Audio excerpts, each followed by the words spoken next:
Hello, we are Group 3 of Section D of the Introduction to Feedback Control Systems class. My name is Ben Rowland. I'm Easton Bornemeyer. I'm Stephen Agee. And I'm Tanner Lucas.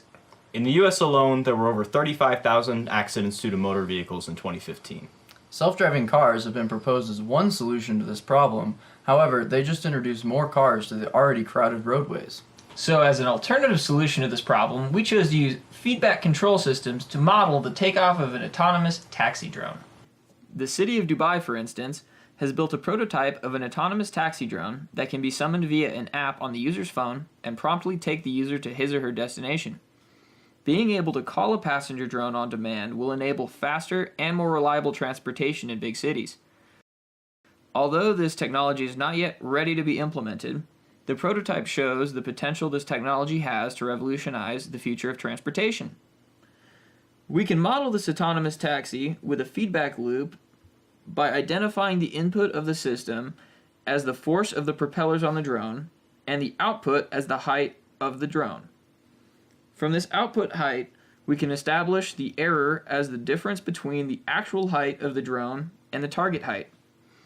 Our goal is to design a controller that will maximize the comfort of the passenger on takeoff to a target height of 15 meters. In order to help further the comfort of the passenger, the seat will be attached to a spring and damper. This will help to absorb some of the disturbances during takeoff.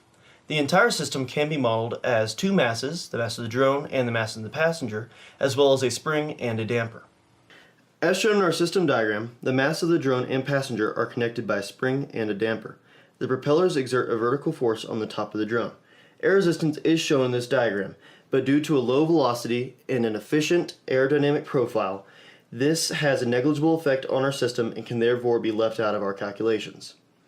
The force of gravity on the passenger and on the drone have been neglected for now to simplify our model, but will be introduced later as disturbances to provide a more realistic controller design. The values for mass of the passenger and the drone, as well as those for the spring and damper coefficients, can be seen on this diagram and were found through online research and closely modeled values that will be seen in this design. This diagram yields the following simplified circuit diagram, which can then be solved to relate the force on the top of the drone to the height of the passenger. When we plug in the values from earlier, we achieve the following transfer function of 10s plus 4500 over s squared times quantity 700s plus 315,025. Using MATLAB, the step response of our plant transfer function can be graphed. Looking at our step response, it is clear that this system is not open loop stable. Previous examination of the transfer function of the plant implies that we need a controller to stabilize the system. This controller will need to meet the following constraints to ensure passenger comfort during takeoff. First, the controller should have a rise time of greater than or equal to 3.16 seconds. This number was obtained by taking the typical acceleration of a passenger train, 1.2 meters per second squared, and applying it to our drone as it rises to a height of 15 meters. In addition, we are restricting the steady state error of the target height to less than or equal to 1 meter. This number is based on the assumption that there is plenty of airspace so the drone's exact height can be off by a small amount. Once we defined these constraints, we entered the transfer function into SisoTool in MATLAB. This allowed us to close a loop and implement a basic KP controller. Shown here is the root locus and step response of the system using a KP controller. As you can see, proportional control is unable to satisfy our slow rise time, even though it technically produces a stable system. We also agreed that any passenger would not be comfortable undergoing this many oscillations. It was clear we needed to implement a derivative component to our controller to reduce these oscillations. In addition, we decided to add the constraint of 25% overshoot to reduce the discomfort this could cause our passengers. After implementing a PD controller and tuning to these parameters, we were able to achieve the shown root locus and step response. Here is an overlay of the design requirements showing that the controller we designed produces values for rise time, steady state error, and percent overshoot that are well within their required regions. This controller's value, our C of S, is 24.14s plus 5.5. Next, let's see how well our system responds to this controller. Here we can see the Simulink model of the open loop system with disturbance from gravity. We will place the controller prior to the force summing junction with a feedback loop as a way to translate our air height to the propeller force. We built a 3D simulation within the Unity game engine to help visualize our step response output from MATLAB. Let's see how our initial controller values hold up in the simulation. Uh-oh, looks like we forgot something. Our controller currently does not take into account the disturbance from gravity, which means that we need to do disturbance rejection calculations to alter the P component of our controller. From earlier we mentioned that the steady state of our system is acceptable within 1 meter of our target height, and we will use the same constraint in our disturbance rejection calculations.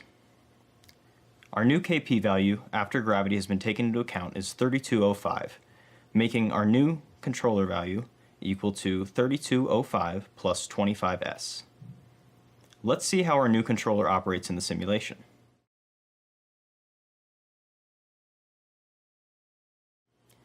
We are now able to achieve our target height, but the oscillations in this response violate our overshoot constraints, as well as causing an obviously uncomfortable ride. Although we are unable to directly calculate a new KD component, we use Simulink's PID tuning tools to further adjust the value to reduce oscillations, arriving at a new KD value of 3000. Now let's look at the final controller design in the simulation to see that we have achieved an acceptable response.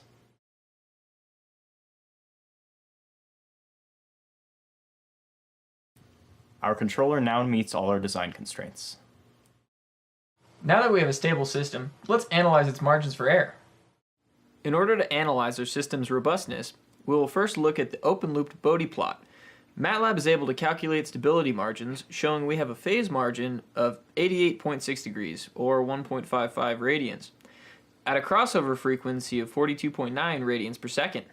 This yields a maximum time delay of 0.0361 seconds that our system can handle before becoming unstable. To check this value, we can model a time delay in Simulink, as shown. With a time delay of 0.0361 seconds, our system is still stable. Shown here is our system with a time delay of 0.5 seconds, which makes our system clearly unstable. One thing to note is that a time delay of 0.0361 seconds, our maximum time delay, increases our steady-state error outside of our required bounds. This is something to keep in mind during the next iterations of this design. During this project, this group designed a controller that will control an autonomous taxi drone optimized for passenger comfort during takeoff. Through our iterative process, our controller was able to lift the autonomous drone to a height of 15 meters in 3.16 seconds with less than 1 meter steady-state error and less than 25% overshoot. This is very important because a more comfortable ride leads to more users of the drone, meaning less congested roadways and fewer accidents and loss of life. The next step of this design is to implement an I component to our controller in our system. While our current controller met all design specifications before and after disturbance rejection, a time delay creates a steady-state error that is not allowed by the design requirements. The I component of our controller would lead to a more robust system with less steady-state error in the event of a time delay. Thank you so much for your time and for all of your help this semester. We truly hope that you enjoyed our presentation.